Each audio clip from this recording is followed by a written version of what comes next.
Yo, what's good, my nephews and nieces? This is your favorite uncle, Uncle Demi, and today I have another special banger for you, alright? Today I'm going to give you the top 10 PG cards in the game, but before we get into the video, make sure you drop a like and subscribe. It's like the video, push the video to the recommended, and of course subscribe and put your notification game for my daily uploads. But without further ado, let's hop straight into the video, okay? So, with Season 4 kicking off and we have some new PG cards in the game, I thought it would be dope just to go ahead and give my first top 10 PGs in the game, okay? So, I don't want to be long-winded with this, so I'm just going to jump right into it, alright? So, my number 10 card would be Steph Curry, alright?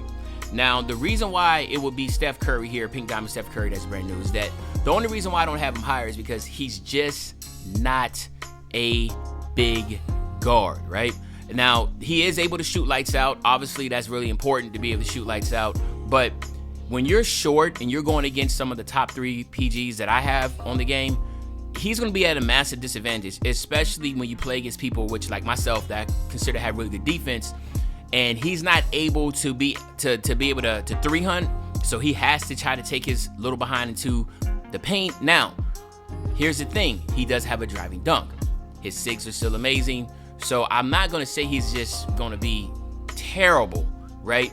But he's not gonna be able to guard nobody. And I think really when it comes down to it, when you're playing casually or you're just getting on your plane, yeah, you're gonna probably say, I say like maybe 50% of the time, he's not gonna be put in a situation where he's gonna be put at a defensive disadvantage. But for me, if I know he's running PG, I'm attacking him every possession. I don't care if they're playing off ball, I don't care if you're playing on ball with them. I'm gonna cook Curry and I'm gonna take him to the paint every time, okay? So that is why he's number 10. All right, now this guy right here, he fluctuates. He could be higher, he could be lower. And that's going to be my main shade, Gilgeous-Alexander. I like him a lot. He's tall. I feel like his jump shot's kind of finicky. His SIGs are okay. Everything about him is just all right. The only thing that really gives him advantage is because he's tall. And I think that, you know, any type of guard that's over 6'5" or that's 6'5" and up is going to have some type of, especially a PG, going to have some type of advantage. If I could, let me pull him up real quick so you can just see what I'm talking about here. Let me show you what I'm talking about right here. I should show you. All right, so the big one here is this, is like I said, he only has an 83 3 ball, but if you look right here on his shooting badges, he doesn't have agent threes, right? You could upgrade that. Obviously limitless, you could be able to get that too, and that's what I'm talking about.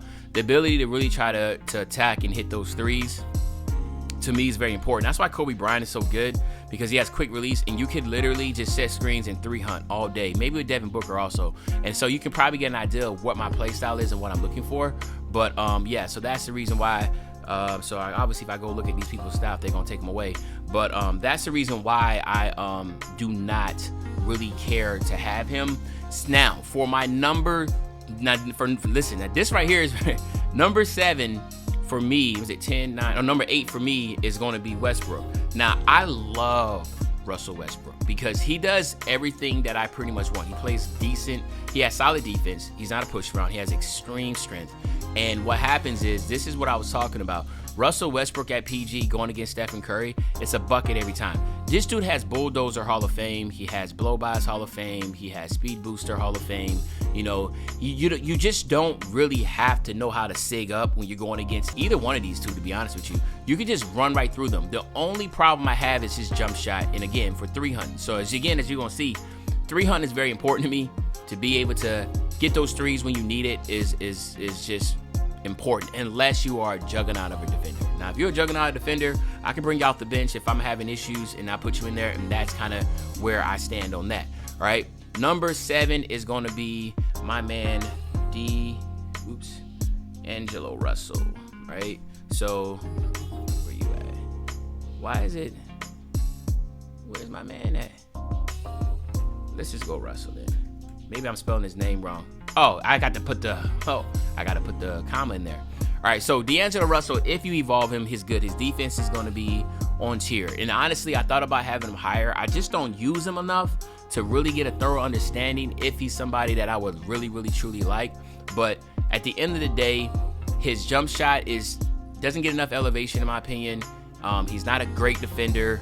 He's not a great finisher. So to me, he's right there. And the only reason why I have him above Russell Westbrook is because, again, he can shoot the 3 and his jump shot is a little bit more smoother than Russ. But Russ is as you're gonna see, there's another card that's better than, that's kind of similar to Russell, that's better, and that's the reason why Russell Westbrook's no longer in my lineup.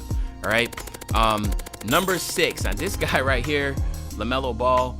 One thing about LaMelo that I really like about him is his height and his ability to shoot. He has his jump shot is you know, it is what it is, but it's quicker.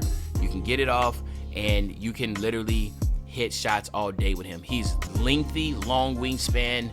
Like what can you not like about him?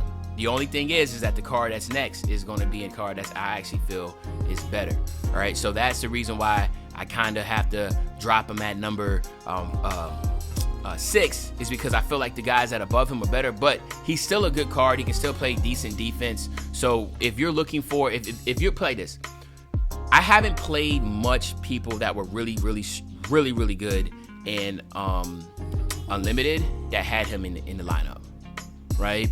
So most people that have him in the lineup, you know, it's like, all right, cool. When I see him in the lineup, I'm like, yo, this is about to be barbecue chicken. In my opinion, I kind of like get a gist of things of knowing like who's starting at the PG spot. Really you can look at their lineup and tell, but you know, if you're starting LaMelo Ball, and if you don't have the cards, that's one thing. But if you do have the cards and you're starting LaMelo Ball all over the people in these top 5, then I'm gonna have some questions. All right. So anyway, now let's talk about our top 5. Right. So the number 5 is gonna be my man Penny Hardaway. Man, oh man. I started Penny for the longest because I felt like he was just that good. He's tall. He has a decent jumper. Decent.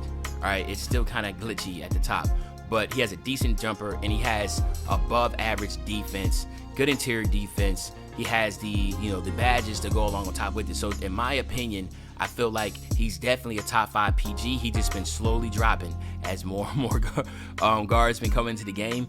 But for me, I think that if you have him and you don't have, if you see all these cards below him, if you have any of those cards below him, just start Penny, man. Get used to him, whatever, because he's going to be able to play some solid defense. And at the end of the day, this game is heavy P and roll. So you need an individual that's tall, that has some strength, that can play defense. But then on the offensive side, he can get to the basket. He can get really good standing dunks. He gets extremely good contact dunks athletically. SIGs are okay, you know what I'm saying, at the end of the day. But that is where I consider a top 5 PG, okay? Now, number 4, man, oh man, oh man. I've been having a lot of fun with this guy. And it's the new Pink Diamond Derrick Rose, man. Like, remember I said, like, he is, to me, a better version of Russell Westbrook. But he has better defensive badges. And for me, even though he's on the shorter end, he's extremely fast and quick. And for me, again, when you have an individual that can just get to the cup at any time you need, I think that's a really big advantage, right? But I have been getting used to and better with his jumper, right? If you can get used to his jumper, I'm not really trying to fade with him, that type of deal. But a lot of people, especially the people that play on ball, they have a hard time staying in front of him. So that's kind of gives you an advantage there. Now, people that play the little off ball and stuff like that, whatever, you got to set those big body screens because I'm not really comfortable fading with him, right? But at the end of the day, he could easily replace my number 3. But the reason why my number 3 is just there because he is so solid, and that is my man, Jrue Holiday. So what makes Jrue Holiday so special to me, okay, is that he has the most elite defense at the PG spot that I've ever seen. This guy here, man, and his jumper is absolutely smooth. Okay, so there's not really much that you can say negative about him. Again, I'm not doing a lot of moving threes with him because I'm just not comfortable enough with that. And plus, his 3 ball is not that high enough for me to be, comfortable with it.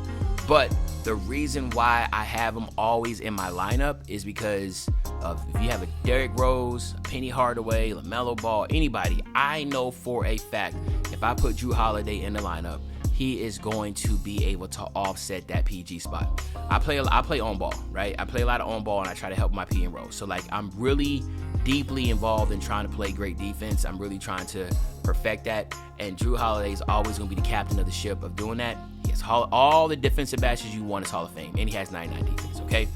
Now, my number 2, right, is Magic Johnson, okay? Now, let me tell you why before everybody starts going like, what? Magic Johnson? Da-da-da-da-da. First of all, he's 6'9". He plays extraordinary defense. Like, hello? that's all you need, right? You know what I mean? Like, that's all you really need at the end of the day. His jump shot is absolutely well, it's trash, right? Excuse my language, but it's trash. But I've timed it really, really well, right? To the point that I see myself playing my 1 and 2 more than like Drew Holiday sits on the bench. There's been a lot of games where Drew doesn't even come into the game, unless for some reason I'm just draining my 1 and 2. Magic Johnson in my number 1. But everything else about Magic Johnson I like, okay? Everybody knows about his dribbles, his dribble style, how you can easily disrupt. Now, they did nerf it, but at the end of the day, I'm able to still get to the basket with ease. If you put any of these small guards, I'm talking about Curry, Shea Gilchrist, Westbrook, D'Angelo Russell, hell, even LaMelo Ball, Derrick Rose, and Drew Holiday, you're going to the bucket. I'm getting easy buckets all the time. He has masher. He has all the stuff you need. Very high close shot. I mean, and he's 6'9". He's just taller. He's just taller than everybody in the lineup. He's just taller. And to be honest with you, if his jumper becomes quick, he will be starting in my starting lineup day one. Like, I don't see any flaws in this individual, right? Other than if you look past his jumper. But the defense is A tier. It's Drew Holiday just at 6'9", in my opinion, right? And that's what I really like about him. And then, of course, my number 1, I think that's for everybody's, and he doesn't need no introduction. That's Luka Doncic. Once you evo him and you get him his defense up, I just don't see how you cannot have him starting at this point in time. His jumper is smooth, even though it's kind of like slower on the slower end. But I fade threes on this dude all day, every day. Left hand from the left side to the right side. I prefer going more to the right, but I can hit more on the left. He's just what you want from a bigger guard, PG. He has it. He has. Obviously, the thing about Magic Johnson and Luka has more of the offense and the better shooting, and then Magic has the better defense. So basically, if you could merge Magic and Luka together, you have the perfect card, but you don't. So what I do is I just go ahead and play the difference between the two, depending on my opponent. If I need more offense, then I'm going to stick with Luka, and then I'm going to stick with more of the Magic Johnson. If I need to go heavy on the defense, then Luka might drop, and then there'll be more Magic and Drew Holiday. But I'm usually going to have Luka, Magic, and Drew Holiday in the lineups. In my lineup together, even though for the most part it's kind of a wasted roster. To me, a roster spot for Drew sometimes because he doesn't play. But this is what my top 10 looks like. Let me know in the comment section what you think about my top 10. What would you change differently, if anything? But other than that, it's your favorite old head, Uncle Demi. I'll be back really, really soon with the banger, man. And you know, when I say back soon with the banger, you know exactly what I'm talking about. I'm talking about tomorrow, man. I'm out.